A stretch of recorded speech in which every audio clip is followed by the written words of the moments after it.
Estamos en Bilbao, estamos ubicados en la sede de esta jornada de medicina ambiental en el Salón Archanda, precisamente del Hotel Gran Bilbao, una jornada organizada por ASIMI, es decir, por la Asociación de Salud y Medicina Integrativa, donde se están reuniendo, de hecho, un elenco de grandes profesionales, de grandes especialistas, con el objetivo básico, fundamental, de dar a conocer, por una parte, y debatir al tiempo los beneficios que proporciona la medicina integrativa para mantener el equilibrio entre nuestro bienestar físico, mental y social, situando siempre al ser humano en el centro de este proceso de sanación. Y vamos a abordar ahora uno de los temas, aunque sea a grandes rasgos, que se han tratado precisamente hace unos minutos en esta jornada con Javier Aizpiri Díaz. Gracias por acompañarnos. Gracias a vosotros. Muy amable. Javier Aizpiri es neuropsiquiatra, además de especialista en el desarrollo precisamente de la medicina integrativa y además un veterano experto, porque tiene usted 77 años que lleva al frente de esa labor importante, ¿verdad? Así es, más de 50 años de profesión seguidos en contacto constantemente con enfermos de alto nivel de riesgo. Claro, el concepto, por una parte, de medicina integrativa, el concepto de medicina ambiental, ¿entre sí qué relación tienen? Bueno, de entrada, la medicina integrativa, a diferencia de la medicina normal, es que la medicina normal se basa en la enfermedad, en el síntoma, y en cambio la medicina integrativa se basa en la persona que está enferma. Resume que cada persona que está enferma es diferente a nivel metabolismo, alimentación, nutrición, mundo afectivo, emocional, el contexto en que vive, su trabajo, su medio ambiente, incluso hasta su religión y hasta su forma de vida. Resume que cuando hacemos un diagnóstico tenemos que tener presente que todo el tratamiento va a depender de las condiciones de esa persona. Eso que exige de entrada un gran conocimiento amplio de la enfermedad. No está especializado solamente en corazón, pulmón y lo demás, sino que tienes que saber que está todo relacionado. Es decir, que lo que exige la medicina integrativa es un conocimiento amplio de la persona y sus circunstancias. Y segundo, muy importante, eso requiere un planteamiento diferente del diagnóstico, requiere una historia amplia, requiere exploración y requiere una apertura a todo lo que está ocurriendo al día. La medicina normal de síntomas es una medicina del pasado, y la medicina integrativa es una medicina del futuro. La medicina siempre llega 30 años tarde a lo que está ocurriendo. Entonces nosotros tenemos que estar siempre presente de lo que ocurre en este momento, nos está enfermando. No esperar 20 o 20 años a decir, efectivamente pasó lo que estaba pasando, ¿no? Entonces la medicina integrativa requiere un abordaje diferente, un modelo diferente de medicina y unos conocimientos diferentes. Y luego estar abierto a todo lo que es novedad, a todo lo que es importante y además a todo lo que es tradicional. Si hay una medicina china, una medicina japonesa, una medicina hindú que ha conseguido grandes resultados con una serie de sus formulaciones o de sus formas de tratamiento, tenemos que ver si la podemos adaptar a nosotros, acostumbrarse a ella y no solamente utilizar una visión química corta y a plazo muy corto, es decir, tengo un síntoma, lo soluciono y a correr, porque no solucionamos nada. Claro, ¿cómo encaja la medicina ambiental dentro de la medicina integrativa? ¿Por qué? Porque la medicina ambiental nos ha cogido el toro. Es decir, que hasta los años 70 normalmente no hablamos de medicina ambiental. Sí había medicina ambiental en los lugares donde había una empresa contaminante. Claro. En la Segunda Guerra Mundial tuvimos los problemas gravísimos del plomo, en los que pintaban los barcos, es decir, que sí había en los que manejaban los tintes, pero no había una conciencia general de que nos estaba afectando todo. Fue la irrupción del plástico, la irrupción del bifenol, la irrupción de los ftalatos, de los detergentes, de toda la industria de desarrollo, la industria química, dentro de la industria unida a la naturaleza. Es decir, fue una irrupción total, a toda velocidad, y un montón de sustancias químicas en el medio ambiente de la que nosotros no estábamos adaptados ni acostumbrados a tratarnos, unido a toda la contaminación ambiental de los vehículos, de las fábricas, de las empresas. Entonces, se puede decir que a partir del año 65 empiezan a aparecer montones de enfermedades que hasta entonces no estaban, o que eran muy raras. El tema del gluten, la fibromialgia, la fatiga crónica, el Parkinson precoz, la esclerosis en placas tempranas, trastornos de aprendizaje de los niños, la depresión, la ansiedad, el Alzheimer, es decir, los trastornos de fertilidad. Es decir, empiezan a ocurrir montones de enfermedades de desarrollo porque las personas no estábamos adaptados, diríamos, a esta enorme implosión de situaciones químicas que nos estaban afectando. Claro, no estábamos adaptadas y no lo estamos. Y no lo estamos. Lo que pasa es que lo estamos es enfermando. Cuando la OMS ha dicho, dentro de los informes que nos llegan, que en el año 19 en España murieron 32.000 personas solamente por intoxicación por diésel, que se dice pronto, ya saben todas nuestras autoridades que hay un problema del diésel, por ejemplo, hay que quitar el coche, pero no nos lo dicen a los médicos, señores, diagnosticarlo, porque, como estábamos ahora hablando, el compañero que estaba hablando en este momento dado, la incidencia de las enfermedades en el corazón, en la depresión, en los trastornos del desarrollo cerebral, en la cognición, en el desarrollo de aprendizaje de los niños, en la depresión y ansiedad, es brutal. Entonces diríamos que somos una sociedad muy enferma. Claro, este panorama que usted acaba de dibujar, en fin, yo no voy a ocultarlo, es preocupante para la salud de las personas. No, es preocupante y se sabe. Es decir, que desde los años empezaron la gran información, en los años 80 y tantos y 90, sabíamos perfectamente lo que nos venía encima. Tienes un libro que se llama precioso, 200 tesis doctorales, que es nuestro futuro robado, donde hay más de 200 tesis doctorales hablando de lo que nos venía encima. Pero ya la doctora, cuando escribió la doctora Carson, nada menos que Primavera Silenciosa, estamos hablando de los años 60 y tantos, sí. Ella ya nos advirtió en qué lío nos habíamos metido. No podíamos transformar la naturaleza, que nos adapta a los cambios, fue cuando empezó ya los problemas de DDT, etcétera, etcétera. Estamos hablando ya de hace 50 años. Claro, pero ¿hasta qué punto, conociendo el trasfondo que en su momento existía y el conocimiento a posteriori de toda esta situación, en este contexto de la medicina ambiental y la medicina integrativa, y usted que atesora una experiencia importante, realmente, ¿hasta qué punto hemos avanzado? Muy poco. Muy poco.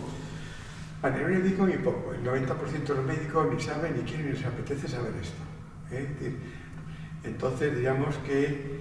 Y la medicina siempre va 30 años tarde. Claro. Es decir, que cuando ya ha ocurrido, cuando hay todo tal, empieza a decir, fíjate tú que hace unos años se empezaron a darse cuenta que el tabaco era negativo, pero llevamos fumando por un 100 años, ¿no? Quiere decir que la medicina no corrobora, diríamos, lo que está ocurriendo hasta que pasaron muchos años.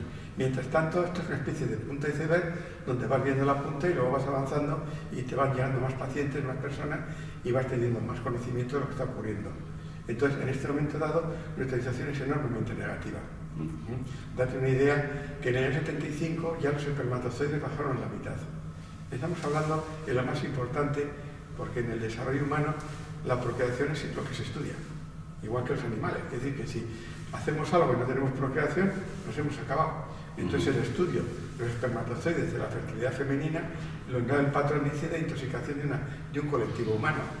Entonces en el año 75 ya habían bajado los espermatozoides del 50%. Date una idea que en este momento en España hay 480 centros solamente de inseminación artificial y de fecundación porque ya no tenemos. Es decir, nuestro cuerpo está tan quemado que no tiene ni siquiera la capacidad de reproducirse. Y eso es lo que genera esa creciente existencia de centros de fecundación in vitro. Exacto, claro, porque no hay. Claro. Pero claro, el problema no es que eso estamos estudiando una esquinita es la reproducción. Y si yo soy un criador de peces y resulta que tengo el agua contaminada y no tengo peces, pues me quedo sin peces. Claro.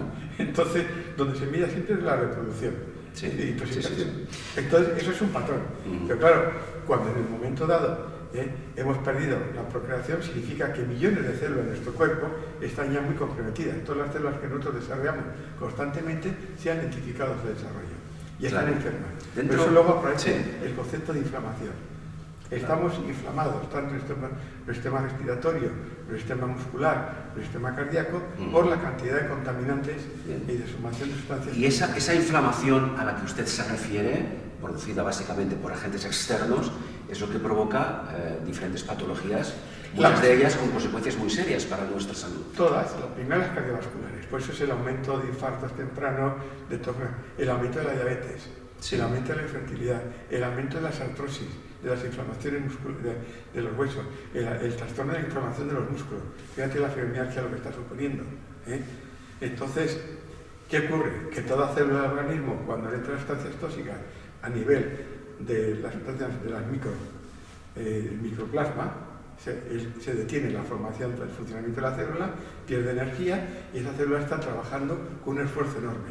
Por eso aparece en este momento una gran cantidad de enfermedades sindrómicas y crónicas entre los 35 y los 55 años. ¿Existe alguna forma, digamos, asequible para nosotros que nos permita, entre comillas, luchar contra la inflamación? ¿Qué podemos hacer? ¿Qué está a nuestro alcance? De entrada, diagnosticarlo.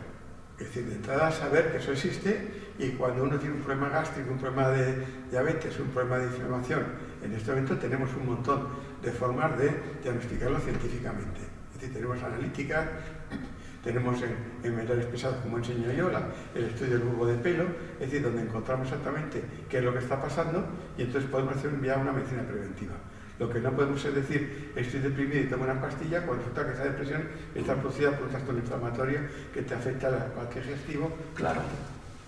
Dicho esto, Javier Aizpiri, claro, ¿cómo se puede llegar hoy, o de hecho en la práctica, cómo se llega al diagnóstico? Es decir, es importante que ese ejemplo que usted ponía sea diagnosticado para poder ser tratado en consecuencia, no ya tan solo del efecto, sino de las causas que producen ese efecto. El diagnóstico significa haber estudiado mucho medicina integrativa, existen unos manuales gordísimos de medicina integrativa, saber qué eso ocurre y tener la visión de decir, esto que tengo delante es algo nuevo, quiero saber. En el momento que abres la ventana te das cuenta de lo que está ocurriendo y a partir de entonces ya puedes poner en marcha mecanismos de tratamiento para poder solucionar esa enfermedad.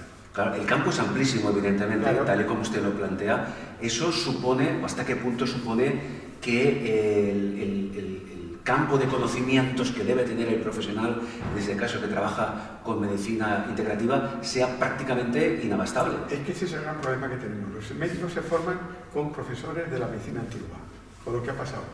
No se forman con profesores del futuro. Luego hacen un MIR donde les aplastan y les meten en una especialidad cerrada con profesores del antiguo. Si tienen la suerte de encontrar con un profesional que ya entra en el campo del futuro, van a estar. Si no, van a quedarse encerrados en el pasado. Yo pongo un ejemplo. Sí. Cuando yo estudié mi carrera de medicina, durante 5 años me estudié enseñando tuberculosis. Cuando acabé ya no había ningún tuberculoso. Pero todos mis profesores se habían pasado media vida tratando tuberculosis. Y fue lo que nos enseñaron. Pero cuando yo acabé, ya no había tuberculosis. Bien, el tema importante es que requiere una formación. Y no le puedes pedir a un médico general que tiene 10 minutos de consulta, que le formes para enfrentarse con esto, que es como todo el mundo entero, y encima no le das ningún medio, porque no vas a dejar ni siquiera le das medios. Y encima la Sociedad Española no tiene ni siquiera los tratamientos tipificados en Europa dentro de la Sociedad Española. Entonces, ¿qué le vas a decir a un médico cabecera? Decirle, mira, esto es lo que nos viene dentro, y tú tienes 10 minutos donde no tienes tiempo ni de hacer historia, ni de explorar, y encima no te da ningún medio para solucionarlo. Bueno, y este panorama que usted, con su experiencia, con su práctica diaria, está dibujando, esto no sé hasta qué punto genera ciertas, sin ánimo de crear polémica, lo digo, pero ciertas controversias, ¿no? De medicina antigua, medicina del futuro. No, claro, y además los políticos... ¿Se producen enfrentamientos entre ustedes? Mucho. Y de entrada los políticos te dicen, a mí no me pongan los muertos encima de la mesa. Es decir, que yo llevo 50 años luchando, y bueno, yo pensar que yo empecé con el alcoholismo y con el problema de los cannabis en los menores. Es decir, yo publiqué ya las situaciones graves producidas por cannabis y el desarrollo de los menores hace 35 años, para darte una idea, ¿no? Que vengo de atrás. Me he pegado con todo el mundo. Pero es lo que hay. Las controversias con los demás profesionales son importantísimas. El cardiólogo, el neurólogo o el que trabaja en medicina de pulmón, nosotros los médicos tenemos un ego enorme y entonces nadie nos puede discutir las cosas, ¿no? Entonces les es muy difícil cuando les explicamos, oye, es que existe otro mundo, que estamos produciendo en este momento una serie de tratamientos y de curaciones importantes de forma mucho más fácil y más sencilla y que además con una tradición en el mundo de otro tipo de medicina, por lo menos inténtalas o estudialas. Claro, y de alguna forma no se puede llegar a una especie de consenso en el cual esa medicina que usted califica como antigua y la medicina del futuro integrativa se complementen. No, esto tiene que dar un paso. La medicina antigua tiene que decir, voy a estudiar esta, y entonces voy a ver mi bagaje en la medicina antigua, como yo he sido médico de pueblo, con una medicina antigua. He adaptado mi medicina antigua a lo que tengo. O sea, una actualización. Una actualización, pero hay que entrar a la nueva para poder actualizarte, y la nueva en este momento requiere un alto nivel de conocimientos y de estudio. Claro, y el futuro de la medicina integrativa, en base a esto que nos ha comentado, ¿cómo lo ve usted? Pues somos ¿Hacia dónde vamos? A ver, yo empecé con la medicina higienista. Y fíjate tú de dónde venimos, del siglo pasado. Es decir, hablando de que la importancia del agua, la importancia del sol, la importancia de la verdura, la importancia de la fruta, la importancia de la naturaleza.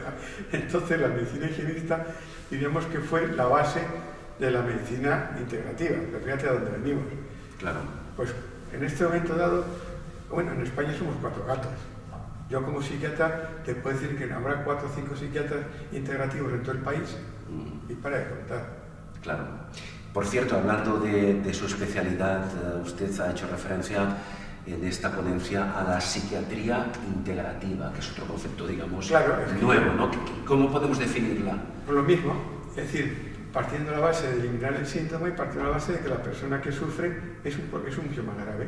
No vale decir está ansioso, toma, o está deprimido, toma, sino si tiene ansiedad o depresión, vamos a ver por qué te ocurre, cómo te ocurre, pero no con la visión psicoanalista que nos lleva de atrás de la época freudiana, donde se metieron muchos psiquiatras y se quedaron atrancados, sino, no, tú puedes sufrir, pero de entrada voy a saber qué te pasa con el segundo cerebro, que es el intestino, y si el intestino está inflamado, significa que están pasando más cosas, y voy a ver qué es lo que está pasando, ¿por qué no tienes microbiota?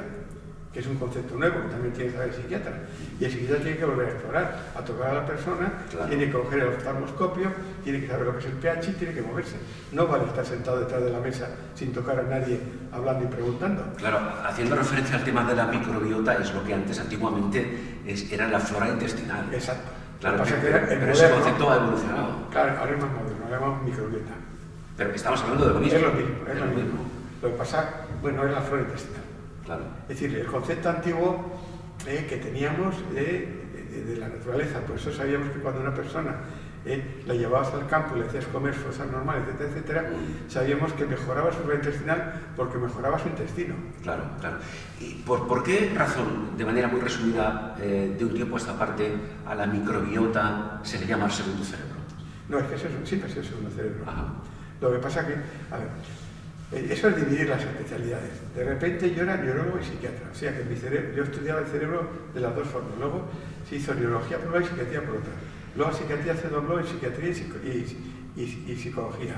Luego, es decir, que fuimos dividiendo las cosas y al final nos perdimos. Pero todos sabemos que cuando nos pasa algo, nos pasamos al intestino. Y la mitad de las neuronas no están arriba, están abajo. Entonces, nos perdimos, nos fuimos al cerebro a darle vueltas allá arriba y nos dimos cuenta de que donde se forma la serotonina, donde tal es el intestino. El intestino es el segundo cerebro o es el cerebro tan importante como el de arriba. Si el de abajo no funciona, el de arriba no tiene alimentos y no se nutre. Es decir, que sin el intestino de abajo, y además parte importante, nada menos que de la serotonina, derivada del triptófano que tomemos, se forma en el intestino. Entonces, se llama un segundo cerebro porque a alguien se le ocurrió que quedó mono. Bien. Pero de hecho, la relevancia que tiene es fundamental para nuestra salud. Sí, porque estamos hablando de integral. Claro. Un cerebro, tenemos el vago, el intestino y... Claro. Es decir, que no estamos partidos en dos. Sí. Me gustaría brevemente, un poco para condensar todo lo que hemos hablado hasta ahora, además usted tiene una larga lista de casos actuales que pueden ser un poco representativos de lo que estamos hablando. Creo que antes en la ponencia que usted ha planteado hacía referencia a un caso concreto. ¿Nos lo puede resumir para que veamos realmente en la práctica cómo se traduce todo esto en un caso real? Bueno, he hecho varios casos. De entrada he enseñado varios casos, unos producidos todos por la contaminación de gasoil en un varón, luego una contaminación gravísima por gasoil de una chica que por poco se muere, que llegó ya al hospital con una aplasia medular sin esto porque tenía un escape de gas y por poco le mata ya a la hija en el coche y nadie se enteró y pasó por todos los servicios. Luego he hablado de las fibromialgias en las personas que trabajan, en un caso práctico, las que trabajan abriendo los paquetes de ropa que vienen de Extremo Oriente, que están contaminadas y con la fibromialgia terrible que tienen. Y he hablado del tema de las niñas, de las chicas que no pueden quedar embarazadas por estar intoxicadas y cómo haciéndole un estudio de bulbo de pelo vemos el nivel de intoxicación, si las limpias pueden quedar embarazadas. Es decir, que, bueno, es algo representativo, evidentemente, y además de todo... con la visión Claro. de enseñar, señores, esto es lo que hay, esto es lo que vemos en los análisis, esto limpiamos y esto que aparece y es los resultados. Para concluir, Javier Aizpiri, ¿cómo valora usted el hecho de que se planteen jornadas como esta que estamos compartiendo aquí en Hombre, Bilbao? yo fui uno de los fundadores de la ASIMI Sí. y me pidieron dirigirla en aquel momento histórico, yo era muy mayor y dije que ya no lleva tanto. Entonces, todo lo que sea estas jornadas nos sirven para comunicarnos, para enseñar. Somos poquitos, decía, al final no van a haber 1000 personas, estamos hablando de 200.000 profesionales de la medicina, pero vamos sembrando poco a poco. Es lo único que podemos hacer. Estamos mucho más, por ejemplo, en Cataluña hemos avanzado bastante, digamos que ya hay una base formativa más importante y diríamos que hay más gente implicada, pero hay zonas de España donde esto es como hablar a la pared. Y cara a nosotros, digamos, los potenciales pacientes, que hay algo que esté en nuestra mano para que se tenga en cuenta ese concepto de medicina integrativa. Hombre, informarse, mira, hay revistas en este momento, ahí tienes la de Mente y Cerebro, por ejemplo, una Sí. revista antigua donde constantemente te están dando consejos y todo, es decir que en los periódicos constantemente están hablando de medicina. ¿Documentación existe? Sí. Te vas a la televisión, te metes en documentales y tienes documentales de intoxicación de todo. Hay programas como Agrosfera, por ejemplo, la primera de la naturaleza, Sí. y te pone todo lo que está ocurriendo. Es decir, que Claro. si tú quieres información, tanto en el campo de la agricultura, de la ganadería, de la intoxicación, de todo tienes. Hay que revistas enteras hablando de intoxicación, vamos, es decir, Claro, tenemos dónde acudir. el que quiera acudir, tiene. Claro. Y el que trabaja con alimentos se la juega. Es decir, que en este momento tú no puedes llevar un tomate a Alemania que esté contaminado, del metal pesado o lo que sea. Es decir, que te la estás jugando, ¿no? Claro.